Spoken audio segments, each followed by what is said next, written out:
दोस्तों, भारतीय जनता पार्टी के वर्तमान मंत्री हो या पूर्व मंत्री हो, अक्सर अपने विवादित बयानों के लिए जरूर जाने जाते हैं और इन्हीं मंत्रियों में से पूर्व मंत्री रह चुके हैं के.एस. ईश्वरप्पा। कर्नाटक बीजेपी के बड़े नेता हैं। ये तो अपने विवादित बयानों के लिए जरूर जाने जाते हैं दोस्तों, हमेशा सुर्खियों में बने रहते हैं। लेकिन अब इन्होंने एक ऐसा बयान दे दिया है कि पूरी की पूरी भारतीय जनता पार्टी लपेटे में आ गई है। भाजपा लपेटे में क्यों आई है, इस बात को समझने की कोशिश कीजिए। थोड़े दिन पहले भारतीय जनता पार्टी, उनके नेता, यहां तक कि केंद्रीय मंत्री तक ये दावे कर रहे थे कि राम मंदिर के प्राण प्रतिष्ठा से पहले चुनाव जीतने के लिए विपक्ष कुछ बहुत बड़ा करवा सकता है, देश का माहौल बिगाड़ने के लिए हिंसा करवा सकता है, राम मंदिर के नाम पर दंगे हो सकते हैं, बहुत कुछ कहा गया दोस्तों।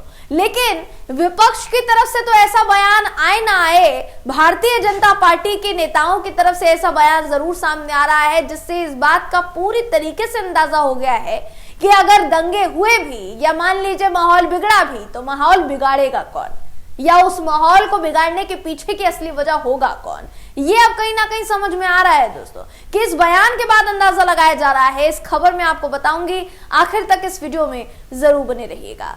नमस्कार दोस्तों, मेरा नाम है जयंती झा और आप देख रहे हैं देश नीति।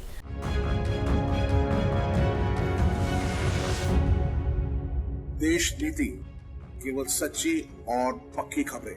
दोस्तों, के.एस. ईश्वरप्पा, इन्होंने कहा है कि जितने भी मस्जिद मंदिर के स्थान पर बने हुए हैं वो तुरंत मस्जिदें खाली करवा दी जाएं। जितनी भी मस्जिदें हैं सभी के सभी खुद ही खाली करवा दी जाएं, वरना हम कोर्ट से फैसला लेकर आएंगे और उसके बाद हम आगे कदम बढ़ाएंगे। कितने मारे जाएंगे और कितने नहीं, इस बात का कोई अता पता नहीं है, इस बात की गारंटी हम नहीं ले सकते।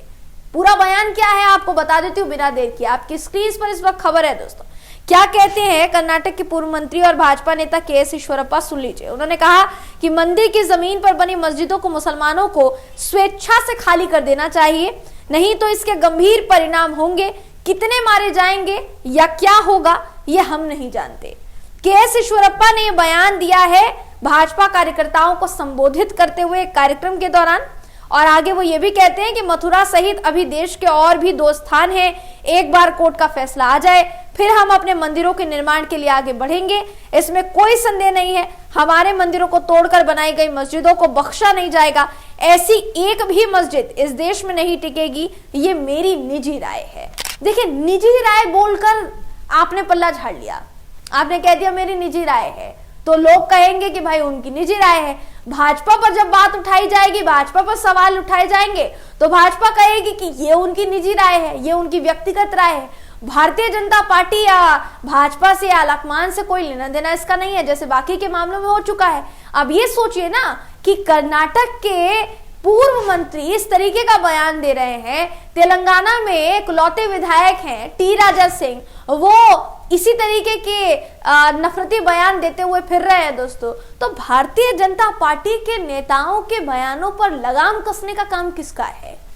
वो कोई भी बयान दे, कोई भी बयान ना दे या भाषण दे, मौजूदा सत्ता जो है भारतीय जनता पार्टी की है। भारतीय जनता पार्टी बहुत से दावे करती है दोस्तों।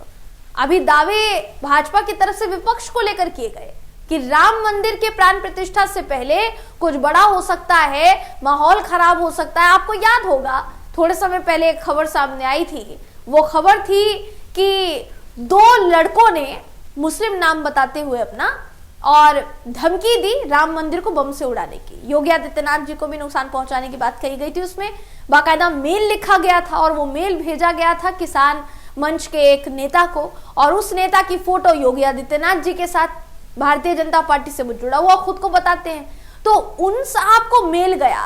बाद में जब पूरी छानबीन हुई तो पता चला कि मेल तो उन्होंने खुद को खुद ही भिजवाया था, ट्रेंड किया गया था लड़कों को, और लड़के मुस्लिम नहीं थे, लड़के थे हिंदू।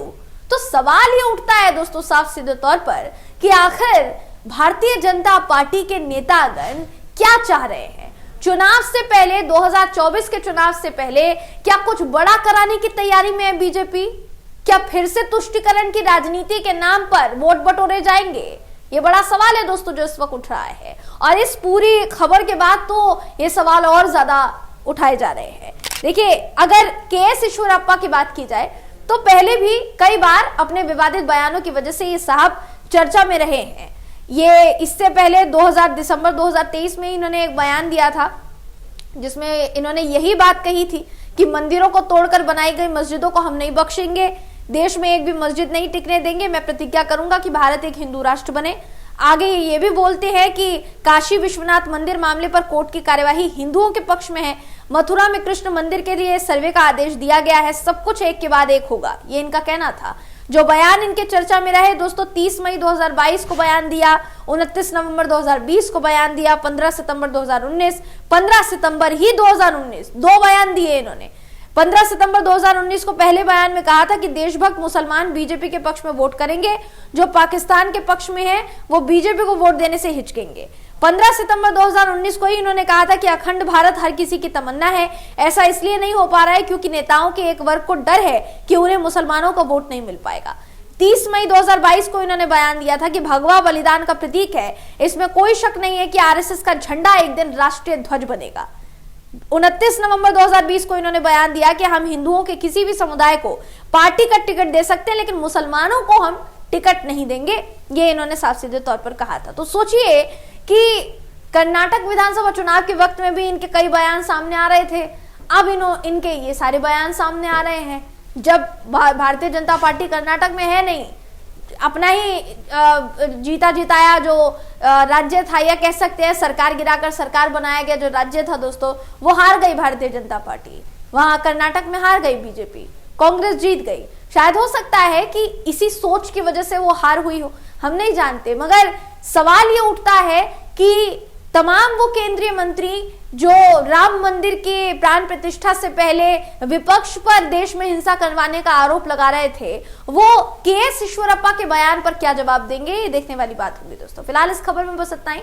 आप इस खबर पर क्या सोचते हैं, आपकी इस पर क्या राय है, कमेंट करके जरूर बताइएगा। वीडियो अगर आपको पसंद आया हो तो वीडियो को लाइक कीजिए, शेयर कीजिए, चैनल को सब्सक्राइब करना बिल्कुल भी ना भूलें। फिर मुलाकात होगी आपसे अगली वीडियो में, तब तक के लिए नमस्कार।